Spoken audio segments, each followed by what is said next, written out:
Hello, folks, and welcome back to the Cryptex Live Wire.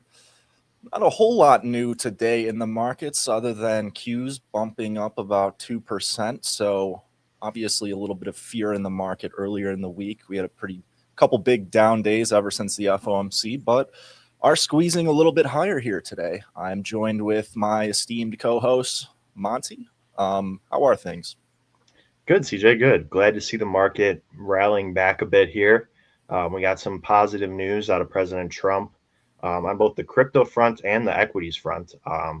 Apparently, his next Fed chair will be cutting rates pretty heavily. So I think the market's responding positively to that news. Or this could just be a short squeeze, and we could see people getting trapped because sentiment was overwhelmingly negative for the last couple of days here. So I think a lot of people try to get short. It could be a combination of both. I think that's the likely scenario, but excited to dive into things today and talk about some of the price action we're seeing. Also, I love doing a little whale watching, and there's been some interesting movement of some coins. $1.8 billion worth of Bitcoin was exchanged for ETH and then sent to 7 different wallets. I have that on the blockchain ready to share, but we'll dive into that in a bit. I feel like we should start with traditional equity markets and maybe a little bit of Bitcoin analysis. But CJ, I'll pass it back to you for that, my friend. Appreciate it. Yeah, I'll bring up my chart and go into Bitcoin here just very shortly. So, obviously Bitcoin's positive. It's really trying, especially yesterday in the morning. We went up back and touched the 20-day moving average, but were promptly rejected after that point. And the same thing thus far has happened today. And I guess if there was one thing I would complain about, despite the fact that Bitcoin is up today, is that it continues to underperform the Qs and, other larger indices, which if it is truly going to be bullish, it should be outperforming these assets.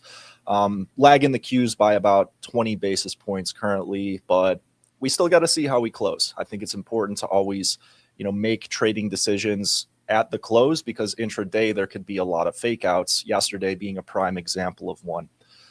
So still, in terms of Monty and I's viewpoint, we've been pretty consistent in terms of how, what is going to be hit first. Are we going to go back to 100K or are we going to go to 75,000? I think the probabilities for either are about 50-50 right now. And, not being able to get above the 20 period moving average for Bitcoin, I think is, not great from the bullish perspective. Like I said, it's really trying. But when we look at a lot of these crypto equities, they are also kind of underperforming or just not really seeing a lot of bullish momentum. Bitfarms, for instance, continues to trend lower. BTBT is trying, but, we see that wick from, the highs we're in on the open basically today. A lot of these are just, really still kind of heavy, and I would like to see them get back above their 20 period moving averages. Clean Spark, another one here that, kind of looks like it has just an easy of a chance of, filling this gap lower as it would fill this gap higher. So it's just a lot of these assets with, relation to the crypto industry. Mara, this one kind of looks like another bear flag. It's just they're trying to go up, but they still are not outperforming the Qs. So, in my perspective, I think it's interesting to just look at the stuff that has been working and continues to work, which is really the metals, gold, silver. Obviously, silver's not going to go up every single day, but, in terms of looking at like the debasement trade over the last, month, the reality is just that, like if you would have stuck with silver, you would have been, a hero. Whereas, trying to kind of like sell the winners and buy the laggards, which, Bitcoin is currently the laggard. It just, that usually doesn't work, or at least I'm not a huge proponent of that. But yeah, not a whole lot to conclude from today here, at least to start the session, Monty. Yeah, and we have a comment here, and I think it's a valid comment. It says, seems like Bitcoin needs a minimum of 5% open move to break this 90K resistance. this price action confirms reports that a lot of early investors are just unloading and no demand can keep up with supply. And there is some information to back up that claim. Um, we're seeing distribution from not only long-term holders and whales, but also from miners as well, which is pretty interesting. If you take a look at this chart here, you can see that the miner reserves are, or the miners over the last 6 months have been steadily distributing Bitcoin. And that's a lot of overhead supply that's being dumped on the market. And in order to meet that supply, we need sufficient demand. And we're just not seeing it right now. And quite frankly, I think this is part of the reason why we're seeing underperformance relative to the Qs. There is just so much supply being dumped by long-term holders, by miners, and by also ETFs and institutions. Although there are more getting on board, we're still seeing outflows across the board in that regard. So seeing that occurring, I think is part of the reason why we're seeing strong underperformance, or not strong underperformance, but relative underperformance to the traditional equity markets, particularly the Qs. And just looking at the Ethereum chart as well, Ethereum is performing a little bit better. Still, though, I think that this move is the result of shorts being liquidated. There was almost $800 million worth of shorts liquidated this morning. So people try to get short here and bank on a move down into the 2,600 range. We ultimately didn't get that, but it looks, price did rally up a little bit, still coming back down pretty hard here. So I wouldn't be surprised to see price go a little lower. But talking about Bitcoin and ETH, one thing I did want to mention today, just briefly, was this massive move from Bitcoin whale. So a Bitcoin whale moved $1.8 billion, which wasn't all of his Bitcoin supply, actually. This was just about half of what was in the wallet that is publicly available. And as you can see, he put it all into ETH, the 1.8 billion. And he put it into 7 different wallets here. Very varying amounts distributed across the 7 different wallets, but all substantial amounts. This one only has 29.3K, and this one is about the same, but the rest have hundreds of millions of dollars worth of ETH. And it's going to be interesting to see where this capital goes. I'm going to keep an eye on these wallets and see if he begins investing in altcoins or if this is just a straightforward ETH investment. The fact that it's been distributed into 7 different wallets is very interesting. I think it implies that he may actually put some of this ETH to use.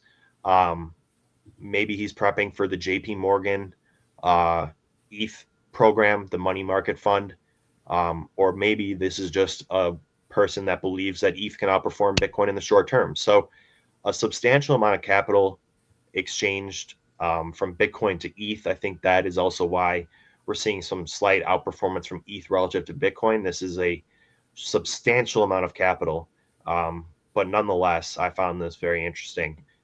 So whales are distributing Bitcoin. That's something that is certain and evident from the price action of Bitcoin as well. But seeing that capital flow into ETH, I think, is pretty interesting, and I'll keep a close eye to see where that capital goes from here.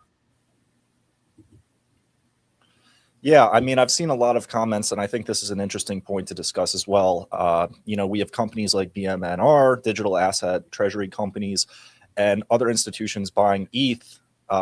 Basically, they've accumulated this one company about 5 to 10% of all ETH in circulation, and that was unable to drive price above 5,000. Do you think that's kind of a bullish thing or a bearish thing long term if those institutions have already bought, yet price has been unable to truly sustain new all-time highs? Yeah, I think in the long term it's a bullish thing. We see this happen. We've seen this happen before. It reminds me of kind of the price action we saw in 2020, where things get built during bear markets and you see their positive effects during bull markets. And I think that seeing these funds accumulate ETH, and yeah, it is a substantial amount, 10% of the circulating supply. I think their ultimate goal is to get up to 20% of the total circulating supply. So that in itself is built-in demand right there. But we're not seeing the price action to reflect that demand.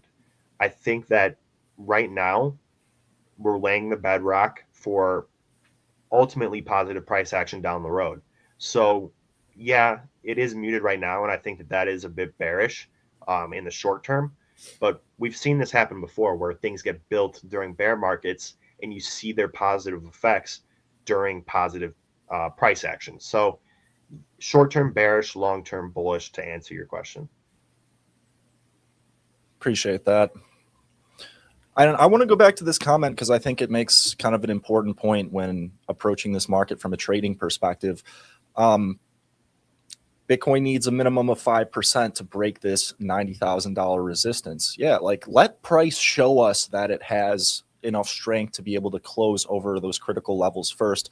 I mean, we're looking right now and, Bitcoin was up about 2% when we started streaming. Now it's almost back to being flat on the day. So we're just not seeing those buyers willing to like hold and really step forth. In terms of positioning, aside from just whales, the things that I really like to look at is the commitment of traders report released by the CFTC, where it breaks down traders in the futures markets into three separate categories: small speculators, large speculators over 100 million, and then the commercials providing those futures contracts.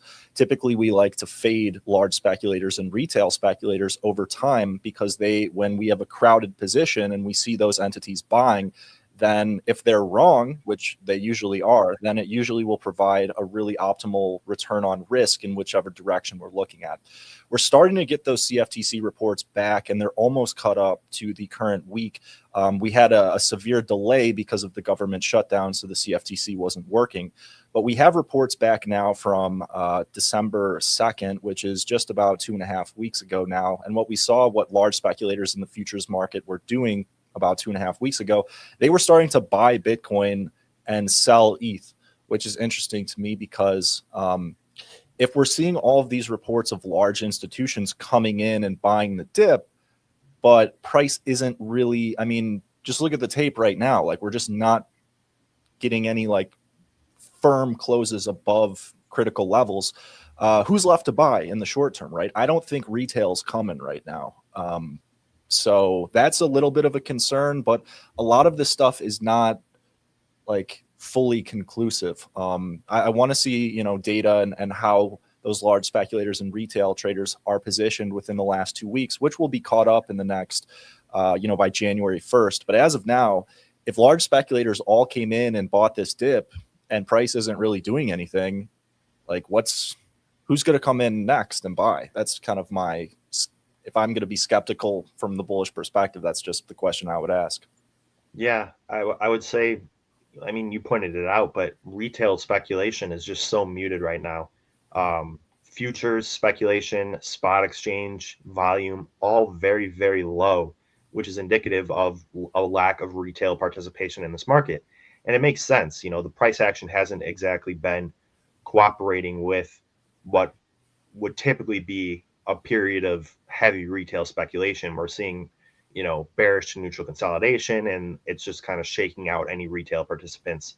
And like the comment pointed out, there are a lot of early investors that are offloading right now. So even if there are large speculators stepping in at these levels, it could just be being offset by some whales offloading. So it's going to be really interesting to see that COT data once we do get that back on January 1st. I think that will tell a lot of the tale of kind of where we're at in this market cycle.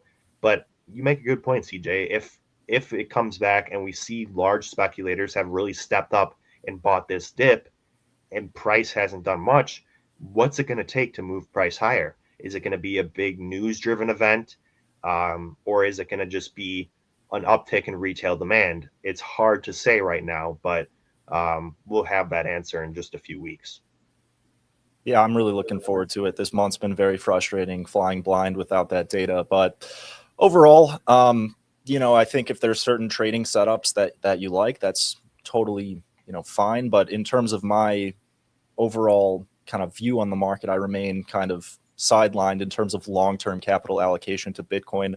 And an ideal situation I would like to see in order to really scare investors is, there are a lot of institutions, hedge funds, long this stuff from probably 50, 60,000. I want to see those entities get scared and sell. Doesn't mean price has to go to 50,000, but I want those kind of late longs to get out, especially the late longs above 100,000, because once Trump came in, that was like the real price of where crypto was at. So I want to see more fear in the market. I want to see, true capitulation. Stocks are still only a few percent off all-time highs. They could go to new all-time highs again. But in terms of like the 4-year cycle being dead and that whole argument, even if price goes up and makes a new high in 2026, like I still like personally don't think it's a great risk to reward trade, because we're probably going to be below current levels in 2 or 3 years anyway. So like I will just wait. I think the more you trade and the more experience you gain as a trader, like you have this shift in the beginning of your career. You feel that you have to be in every opportunity and that time is your enemy. But I think the longer and more mature you become, you realize that time is actually your greatest strength and friend. And as long as you can be patient enough and disciplined enough to survive, you're going to make it to those points of times where you will get lucky and the market will be, I never like to say this because I don't want to disrespect the market, but there are times where it is very easy to make money in the markets. And I don't think we're at one of those current points right now. So, but we will let you know when we do think those points occur, because they'll probably be a lot more obvious. But yes, yeah, I think, like you said, and like the comment points out, we need a clear break above these critical levels. Even with positive price action that we're seeing today, like you pointed out, we're almost back to flat, and the tape just seems very heavy. Like I pointed out, we have distribution from many different entities. I think that's kind of weighing down the market a bit. But overall, I think it's, like you said, there are times when it's easy to make money. Right now is certainly not one of those times. So the time will come, but I think we just need to be patient and stay sidelined and wait for clear breakouts or breakdowns. yeah, I could not agree more with you, Monty. But if you do want access to our trade ideas as well as member webinars and Q&As on a weekly basis, make sure you check out the 2 free week trial at stickytrades.com/cryptex. And hope everyone's doing well out there, and we will talk again soon. Take it easy.